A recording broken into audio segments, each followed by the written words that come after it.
Okay. How you doing? It is. I'm doing great. It's amazing to see you because we hear your name, but we never see you. No pictures, anything. Exactly. Yes. Yes.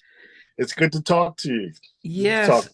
it is definitely an honor to be able to talk to you. So yeah, I'm here in England. I was born in England, went to high school in Nigeria, went to college in the States, and Oh, so a lot of when I'm talking about sort of a lot of stuff from the 80s and 90s, it will mirror some of my time in Nigeria, some of my time in the States, and then some of my time over here. So I appreciate you taking the time this evening. absolutely. It's my pleasure. It's my pleasure, Nandi. Okay. Oh, yeah, I got a whole bunch of things. Does that pop up on No, your no, end? nothing shows. No, just yourself. Okay. Okay. Okay. Very good. Very good. Well, Cal, we have an international audience from around the world. So I always ask my guests to start off to where you were born and raised. I was born in the Bronx, in Bronx, New York, Okay. and I did my first. I guess my parents moved out of there when I was around 10. Oh, And then I moved to Mount Vernon, New York. And ah, that's where I was raised. So I went okay.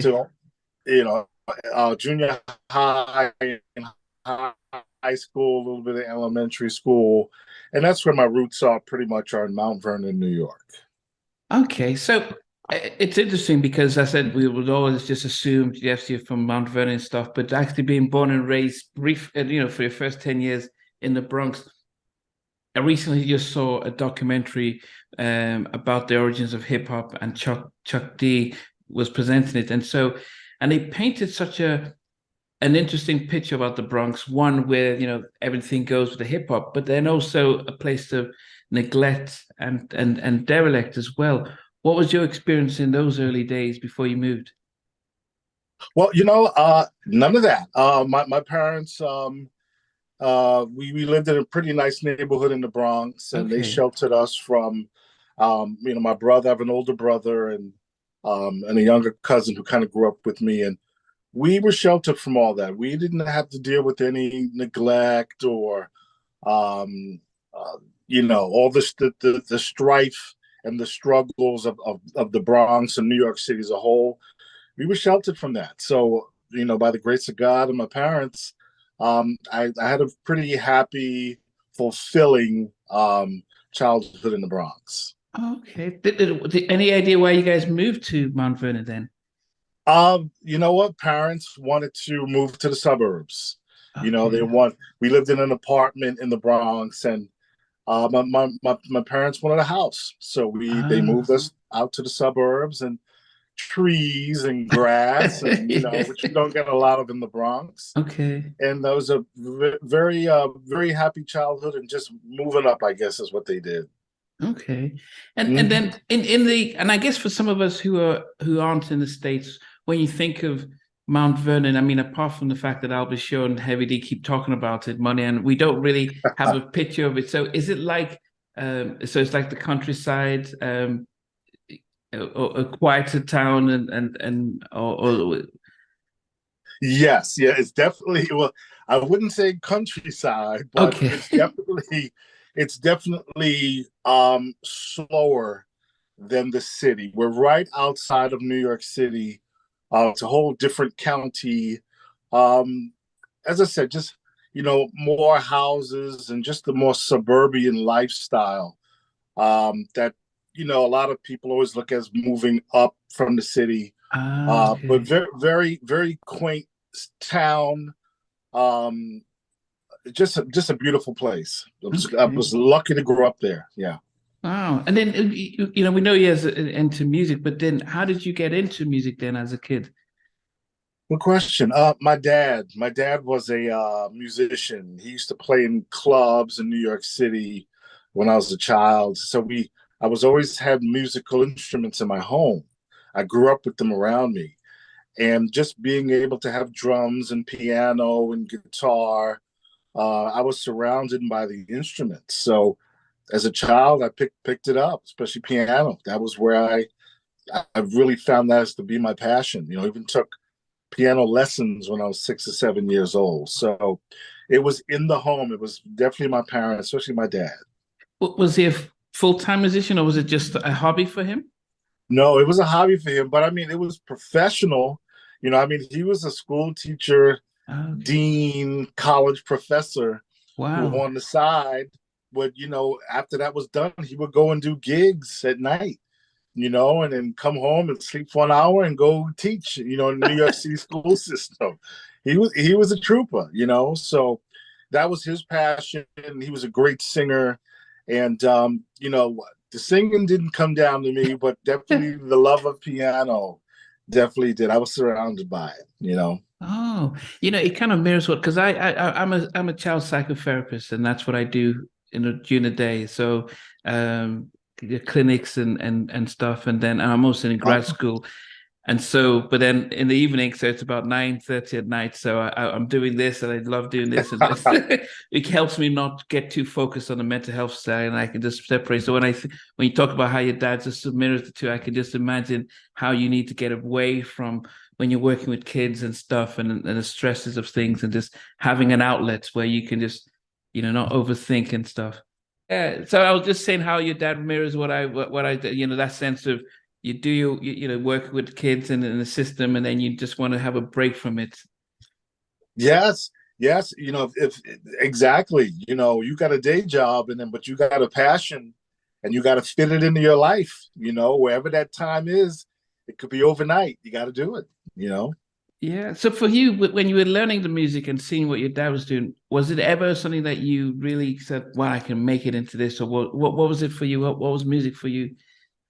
No, Namdi, I never saw myself being in the music industry.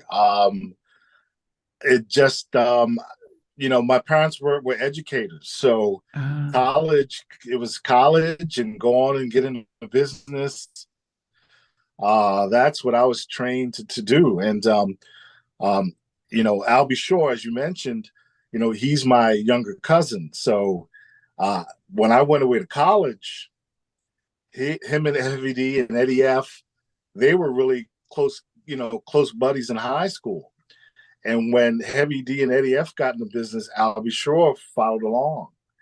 And he said, we could do this. And he knew I had musical talent.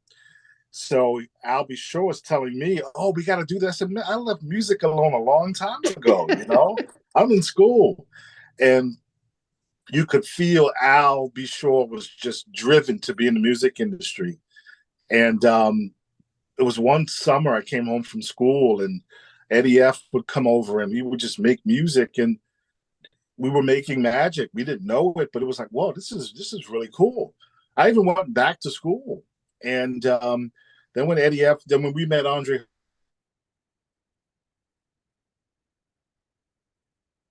Harrell at Uptown, that's what kind of started swaying me to say, maybe I better pursue this, in the music industry.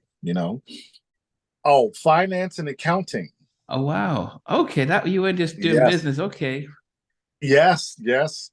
And I mean, at that age, I just wasn't driven with the studies.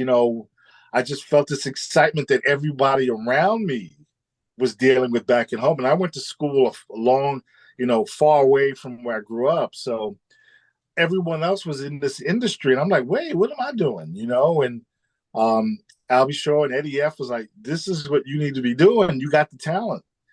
And we were brought to Andre Harrell, Andre just put us in the studio and said, let me see what you got. And Eddie F was kind of overseeing it.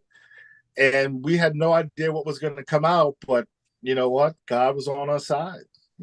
What about your parents? What did they think about? No, you got one semester. You got 6 months, which, as you know, is not even nearly enough time to get in the industry. But God time, and I'll be sure I had a deal in 6 months with Warner Brothers. From making demos in my basement and leaving school, to getting a record deal at Warner Brothers Records in 6 months. So Wow. that was it. Yeah, because if it didn't happen, I had to go back to school. Wow.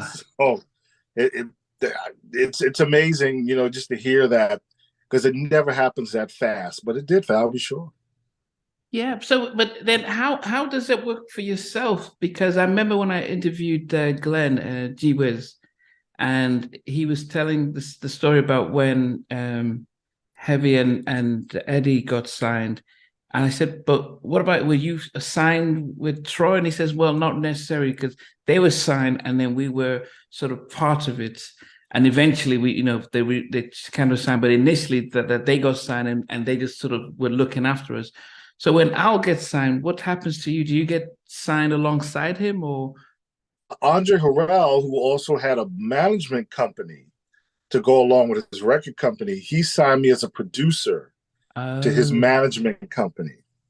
Yeah, so I was taken care of contractually, financially as a producer through Andre Harrell's management. okay, okay. So he Yes, kind of mirrored what Ross was doing. Ross management it and then the label it separately. exactly. So I was able to work on other artists on Uptown Records also. So that's where I said, okay, this is worth me, leaving school for. Oh, okay. Now, Mm-hmm. but how old were you at this time?